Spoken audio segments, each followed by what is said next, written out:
Hello అండి అందరికీ, నేను మీ వైజాగ్ కోడలి పిల్ల. ఏంటి ఎక్కడికో బయలుదేరుతున్నామని చూపిస్తున్నాను అనుకుంటున్నారా? అప్పుడే మర్చిపోయారా? అదేనండి, వాగు దాటే వీడియో చూపిస్తా అన్నాను కదా, దానికోసమే.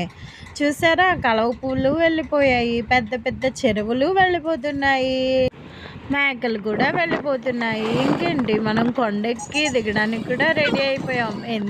వాగు దాటడానికి అయితే రెడీ అయిపోయాము. సో వచ్చిన వాళ్ళందరం నిజంగా ఎంత పెద్ద వాగు కదా. మీలో ఎంతమంది ఇలాంటి వాగులు దాటారు కామెంట్ చేయండి. నేను ఒక్కదాన్ని అయితే రాను కదా, నా వెనక అయితే ఫ్యామిలీ కూడా వస్తారు. సో అందరము వచ్చి ఇదిగోండి స్టార్ట్ చేసాము వాగు దాటడం. చూడండి, ఈ వాగు దాటడానికి ఒక పర్సన్ అయితే అక్కడ ఉంటారు, ఆ ఊరి పర్సన్ అనమాట. అక్కడ ఇంకా లోపలికి చాలా ఊర్లు ఉన్నాయి. ఫస్ట్ అయితే భయపడ్డాము వాగు దాటడానికి. ఎందుకు అని అంటే స్టార్టింగ్ రాళ్ళు ఉన్నాయి కదా, అవి జారుతున్నాయి. ఇంకా లోపలికి వెళ్ళే కొద్ది కొన్ని రాళ్ళు, కొంత ఇసుక అయితే ఉంది. బట్ కాలుకి ఏదో తగులుతుంటే అలచేసుకుంటూ గోల్ చేసుకుంటూ వెళ్తున్నాము.